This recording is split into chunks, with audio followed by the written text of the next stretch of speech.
Kebebasan adalah milik mereka yang memiliki keberanian untuk berpikir sendiri.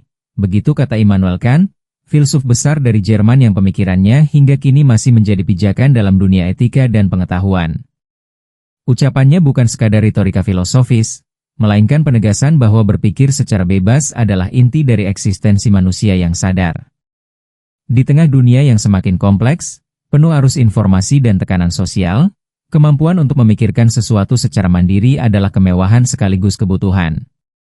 Kebebasan berpikir bukan hanya sekadar hak asasi, melainkan juga fondasi dari semua kemajuan, baik dalam ilmu, seni, budaya, maupun kehidupan spiritual. Ia adalah titik mula dari semua pencapaian besar dalam sejarah umat manusia. Namun sayangnya, tidak semua orang benar-benar bebas dalam berpikir. Banyak yang terkungkung oleh sistem, tradisi, atau bahkan rasa takut untuk berbeda. Ada yang memilih untuk diam, bukan karena tak punya suara, tapi karena berpikir pun telah dianggap sebagai tindakan berbahaya. Di banyak tempat, berpikir di luar garis bisa berujung pada pengucilan, pelecehan, bahkan hukuman. Ironisnya, dalam era modern yang serba terbuka ini, kontrol terhadap pikiran tidak lagi selalu dilakukan dengan cara keras. Ia bisa datang dalam bentuk manipulasi media, penggiringan opini, atau tekanan komunitas. Semua itu secara perlahan tapi pasti menggerogoti anugerah tertinggi yang dimiliki manusia, yakni kebebasan untuk berpikir. Kebebasan berpikir bukan berarti kita bebas mempercayai sembarang hal tanpa dasar yang kuat. Justru, kebebasan ini menuntut kedewasaan dan tanggung jawab. Ia menantang kita untuk mengolah informasi, menimbang fakta, dan menyaring pandangan sebelum mengambil sikap. Dalam kebebasan berpikir terkandung nilai kritis dan integritas, bukan sekadar keberanian membantah atau menyimpang. Oleh karena itu, orang yang benar-benar berpikir bebas tidak mudah terseret arus, tidak pula menjadi budak dari kepentingan orang lain. Ia adalah pribadi yang merdeka dalam batin, karena pikirannya tidak dipinjamkan kepada siapapun. Bila kita melihat sejarah, hampir semua perubahan besar dimulai dari orang-orang yang berani berpikir berbeda. Galileo menentang keyakinan ilmiah zamannya. Soekarno berani bermimpi tentang kemerdekaan di bawah bayang-bayang penjajahan. Kartini berani mempertanyakan norma patriarki yang membatasi perempuan. Mereka semua memegang erat kebebasan berpikir, bahkan saat dunia menolak mereka.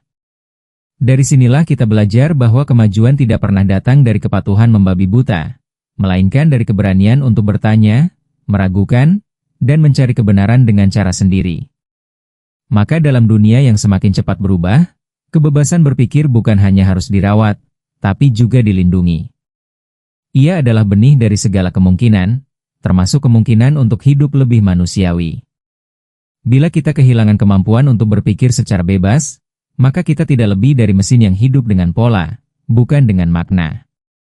Video ini akan mengajak Anda menyelami lebih jauh tentang betapa berharganya kebebasan berpikir, mengapa ia adalah anugerah tertinggi, dan bagaimana kita bisa menjaganya di tengah dunia yang seringkali menuntut keseragaman. Karena pada akhirnya, berpikir adalah tanda bahwa kita benar-benar hidup. Kebebasan berpikir adalah kemampuan manusia untuk membentuk, mengolah, dan menyampaikan pemikiran secara mandiri tanpa tekanan, paksaan, atau intimidasi dari pihak manapun. Ini bukan sekadar kebebasan untuk berbicara atau menulis, melainkan kebebasan yang lebih mendasar, yakni kebebasan dalam proses berpikir itu sendiri, dalam kesendirian, dalam refleksi, dan dalam pengambilan keputusan batiniah.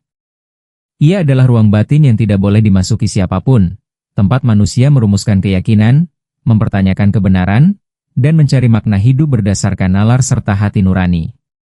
Tanpa kebebasan berpikir, manusia hanya akan menjadi pelaku pasif dari sistem, bukan aktor sadar dalam sejarahnya sendiri. Dalam konteks filosofis, kebebasan berpikir merupakan hak kodrati yang dimiliki setiap individu sejak lahir.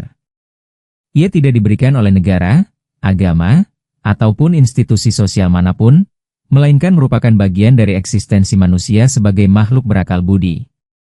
Oleh karena itu, membatasi kebebasan berpikir sama saja dengan menindas potensi terdalam manusia. Inilah yang membuat para pemikir besar sejak zaman Yunani kuno hingga era modern begitu keras mempertahankan ruang berpikir ini. Sebab ketika manusia berhenti berpikir secara bebas, ia berhenti menjadi subjek, ia berubah menjadi objek yang dikendalikan oleh sistem luar yang bisa saja menyesatkan. Kebebasan berpikir juga melibatkan keberanian untuk berbeda pendapat, untuk mempertanyakan apa yang dianggap benar, dan untuk tidak takut salah ketika mencari jawaban.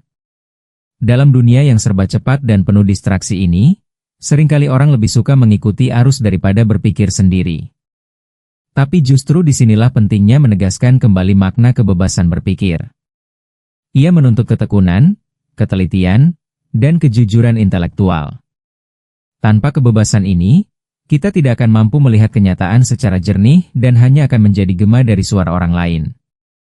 Maka, memahami kebebasan berpikir sebagai konsep dasar adalah langkah awal untuk membangun kehidupan yang lebih bermakna dan otentik. Kebebasan berpikir tidak hanya berdampak pada individu, tetapi juga memiliki pengaruh besar terhadap dinamika sosial dan budaya suatu masyarakat. Ketika individu bebas berpikir, maka akan tercipta ruang perbedaan yang sehat dan produktif dalam masyarakat. Perbedaan pendapat bukan dianggap ancaman, melainkan kekayaan yang memperkaya wawasan kolektif. Dalam budaya yang menghargai kebebasan berpikir, dialog akan menggantikan debat membabi buta, dan toleransi akan menggantikan fanatisme. Akibatnya, masyarakat seperti ini menjadi lebih terbuka terhadap perubahan, lebih mudah beradaptasi, dan lebih kuat menghadapi tantangan zaman yang terus berkembang. Namun, di sisi lain, kebebasan berpikir juga bisa menjadi ancaman bagi sistem yang otoriter atau fanatik. Ketika orang mulai berpikir bebas, mereka akan mulai mempertanyakan norma-norma yang selama ini diterima begitu saja. Mereka akan menggugat kebijakan yang tidak adil, ideologi yang mengekang, serta struktur sosial yang timpang. Disinilah sering muncul konflik antara individu berpikiran bebas dan kekuasaan yang ingin mempertahankan status quo. Tapi justru dari ketegangan inilah sering lahir gerakan perubahan sosial yang besar.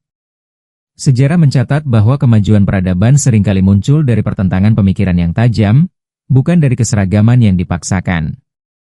Dalam ranah budaya, kebebasan berpikir memberi ruang bagi seni, sastra, dan tradisi untuk berkembang secara organik dan penuh makna. Budaya yang dibentuk oleh pikiran bebas akan lebih dinamis, inovatif, dan berani bereksperimen dengan nilai-nilai baru. Ia tidak takut pada kritik, tidak membungkam pertanyaan, dan tidak memonopoli kebenaran. Inilah budaya yang tidak stagnan, melainkan terus bergerak menyesuaikan diri dengan zaman. Kebebasan berpikir menjadi pupuk bagi lahirnya karya-karya besar, baik dalam bentuk ide maupun ekspresi kreatif. Dan ketika kebebasan ini dijaga bersama, maka terciptalah masyarakat yang bukan hanya cerdas secara intelektual, tapi juga dewasa secara emosional dan spiritual. Kebebasan berpikir adalah fondasi utama dari kreativitas. Dalam suasana yang membebaskan individu untuk mengembangkan pikirannya tanpa batasan, ide-ide baru akan lebih mudah lahir. Seorang seniman, ilmuwan, atau penemu hanya bisa menciptakan sesuatu yang orisinal ketika mereka memiliki ruang untuk bertanya, berandai-andai, atau bahkan menyimpang dari pemikiran yang umum. Kreativitas tidak akan tumbuh dalam ruang yang dikekang oleh ketakutan akan penolakan atau hukuman. Justru, ide-ide yang mengubah dunia lahir dari keberanian untuk berpikir di luar pakem, mengusik kenyamanan, dan menyusuri jalur-jalur yang belum pernah ditempuh. Maka tidak mengherankan jika masyarakat yang menghargai kebebasan berpikir seringkali menjadi pusat inovasi dan kemajuan teknologi. Kreativitas tidak hanya milik seniman atau ilmuwan, tetapi juga bagian dari kehidupan sehari-hari. Dalam setiap keputusan yang kita ambil, dalam cara kita menyelesaikan masalah, atau bahkan dalam cara kita berkomunikasi, selalu ada ruang bagi kreativitas untuk muncul. Dan kebebasan berpikirlah yang memicu proses itu. Ketika seseorang terbiasa berpikir mandiri, ia akan lebih mudah menemukan solusi baru, melihat dari sudut pandang yang berbeda, dan menciptakan pendekatan yang lebih efektif. Tanpa kebebasan berpikir, kita hanya akan mengulang-ulang pola lama dan kehilangan kemampuan untuk berinovasi. Kreativitas membutuhkan ruang kosong dalam pikiran, dan ruang itu hanya bisa ada jika kebebasan berpikir dijunjung tinggi. Di sisi lain, kreativitas juga bisa menjadi bentuk perlawanan terhadap pembatasan pikiran. Banyak karya seni besar dihasilkan sebagai respons terhadap represi, baik itu represi politik, budaya, maupun spiritual. Dalam kondisi penuh tekanan, pikiran yang merdeka akan mencari cara untuk mengekspresikan diri, dan dari situ lahirlah bentuk-bentuk ekspresi yang menggetarkan. Musik, puisi, lukisan, atau film seringkali menjadi jendela dari pikiran yang tidak ingin tunduk. Maka, kebebasan berpikir bukan hanya mendorong kreativitas dalam suasana damai, tetapi juga menjadi pelita dalam masa-masa tergelap. Kreativitas dan kebebasan berpikir adalah dua sisi dari koin yang sama, saling menopang, saling menguatkan, dan bersama-sama mendorong kemanusiaan ke arah yang lebih maju. Meski kebebasan berpikir adalah hak dasar, kenyataannya ia seringkali tidak hadir dalam wujud yang murni dan tanpa hambatan.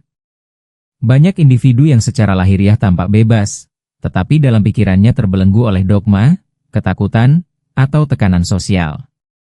Di lingkungan yang menjunjung tinggi keseragaman, berpikir berbeda bisa dianggap sebagai pembangkangan. Bahkan dalam sistem pendidikan sekalipun, masih banyak yang lebih mendorong hafalan ketimbang pemikiran kritis. Dalam keluarga, institusi, atau media sosial, orang seringkali merasa tidak aman untuk berpikir dan menyuarakan hal-hal yang tidak populer. Semua itu menjadi tantangan besar dalam menumbuhkan iklim yang sehat bagi kebebasan berpikir. Kendala lainnya datang dari dalam diri kita sendiri. Rasa takut untuk salah, takut dikritik, atau terlalu terikat pada kenyamanan bisa menjadi penghalang besar bagi kebebasan berpikir. Pikiran yang takut untuk menjelajah akhirnya akan terus berputar-putar dalam lingkaran sempit. Keberanian untuk berpikir bebas membutuhkan mental yang tangguh, mau belajar dari kesalahan, dan tidak mudah goyah oleh opini mayoritas. Sayangnya, banyak orang menyerah pada tekanan sosial dan memilih menjadi pengikut diam daripada berpikir dan menentukan sikap sendiri. Disinilah pentingnya membangun ketahanan mental dan kepercayaan diri dalam berpikir, agar tidak mudah dikendalikan oleh tekanan luar. Selain itu, zaman digital juga menghadirkan tantangan baru. Arus informasi yang deras membuat kita rentan terjebak dalam echo chamber, ruang gema di mana hanya suara yang sama yang terdengar. Algoritma media sosial cenderung menyajikan konten yang sesuai dengan pandangan kita, bukan yang menantang cara berpikir kita. Akibatnya, kebebasan berpikir tidak lagi terbatas oleh kekuasaan luar, tetapi oleh kebiasaan dan sistem yang kita ciptakan sendiri. Kita merasa bebas, padahal kita hanya melihat satu sisi dari dunia. Maka, kebebasan berpikir di era modern harus disertai dengan kesadaran digital yang tinggi. Kita harus aktif menyaring informasi, mencari perspektif lain, dan menjaga agar pikiran tetap terbuka terhadap perbedaan. Tanpa itu semua, kebebasan berpikir hanya akan menjadi slogan kosong tanpa substansi. Pendidikan adalah gerbang utama untuk menumbuhkan dan menjaga kebebasan berpikir. Dalam lingkungan pendidikan yang sehat, murid tidak hanya diajarkan untuk menghafal fakta, tetapi juga didorong untuk bertanya, menganalisis, dan membentuk pendapat berdasarkan logika dan nilai. Sayangnya, sistem pendidikan di banyak tempat masih terlalu fokus pada pencapaian nilai dan kepatuhan, alih-alih mengembangkan nalar kritis. Padahal, pendidikan sejati seharusnya melatih seseorang untuk berpikir secara mandiri, tidak mudah disesatkan, dan mampu membedakan antara fakta, opini, serta manipulasi. Ketika sistem pendidikan gagal dalam aspek ini, maka generasi yang lahir darinya juga akan kesulitan meraih kebebasan berpikir yang otentik. Kesadaran diri juga memainkan peran yang sangat penting dalam menjaga kebebasan berpikir. Individu yang sadar akan hak berpikirnya akan lebih mawas diri terhadap pengaruh luar yang mencoba membatasi cara pandangnya. Ia tidak akan mudah tunduk pada tekanan kelompok, tidak serta-merta mengikuti arus opini publik, dan tidak terjebak dalam fanatisme. Kesadaran ini muncul dari refleksi yang dalam tentang siapa dirinya, apa nilai yang diyakininya, dan apa tujuan dari berpikir itu sendiri. Kebebasan berpikir bukanlah sikap sembarangan dalam berpendapat, melainkan hasil dari proses panjang memahami, mempertanyakan, dan membentuk keyakinan dengan dasar yang kuat. Oleh karena itu, pendidikan dan kesadaran harus berjalan beriringan sebagai fondasi utama dalam membangun masyarakat yang benar-benar bebas secara intelektual. Lebih jauh lagi, pendidikan dan kesadaran yang ditanamkan sejak dini akan membentuk generasi yang tidak hanya pandai secara akademik, tetapi juga berani berpikir kritis dan terbuka terhadap perbedaan. Mereka tidak takut berbeda, karena telah terbiasa melihat perbedaan sebagai bagian dari kehidupan. Mereka juga tidak merasa terancam oleh ide-ide baru, karena telah diajarkan untuk memilah dan mengevaluasi secara rasional. Dalam jangka panjang, Inilah yang akan membentuk masyarakat yang tangguh, adaptif, dan inovatif.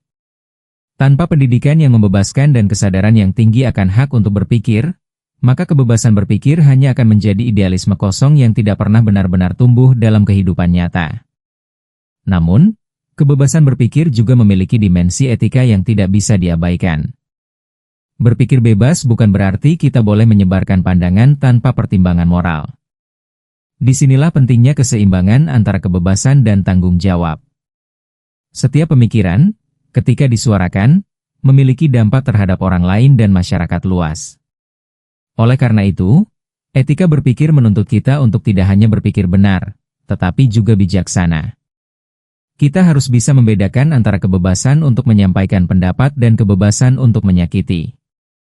Dalam ruang publik, kebebasan berpikir harus beriringan dengan empati dan penghormatan terhadap keberagaman. Jika tidak, kebebasan ini bisa berubah menjadi alat untuk menyebar kebencian atau menyulut konflik. Filsafat dan etika mengajarkan bahwa berpikir bebas seharusnya mengarah pada pencarian kebenaran, bukan sekadar pembenaran. Pikiran yang bebas adalah pikiran yang terbuka, namun tetap memiliki kompas moral yang jelas. Dalam masyarakat yang sehat, kebebasan berpikir tidak perlu dibungkam, tapi cukup diarahkan oleh nilai-nilai kebaikan, keadilan, dan kemanusiaan. Ketika setiap individu mampu berpikir dengan jernih dan etis, maka dialog akan menjadi lebih produktif, perbedaan akan menjadi sumber kekuatan, dan kebebasan tidak akan menjadi ancaman. Maka dari itu, membahas kebebasan berpikir dari perspektif filosofis dan etika bukan hanya memperdalam maknanya, tapi juga menunjukkan bagaimana ia bisa menjadi kekuatan transformatif yang mengangkat martabat manusia secara utuh. Kebebasan berpikir adalah anugerah tertinggi karena darinya lahir segala bentuk kemajuan, kesadaran, dan kemanusiaan sejati. Ia bukan hanya hak, tetapi juga tanggung jawab yang melekat pada setiap individu untuk terus mengeksplorasi makna hidup, menilai realitas secara kritis, dan mengambil sikap berdasarkan nalar serta hati nurani. Di tengah dunia yang terus berubah, kebebasan berpikir menjadi bekal utama agar manusia tidak larut dalam kepatuhan membuta, melainkan mampu menjadi subjek yang sadar dan merdeka dalam menentukan arah hidupnya. Kebebasan berpikir menjadikan manusia mampu melihat lebih luas, mendengar lebih dalam, dan berbicara dengan kejujuran.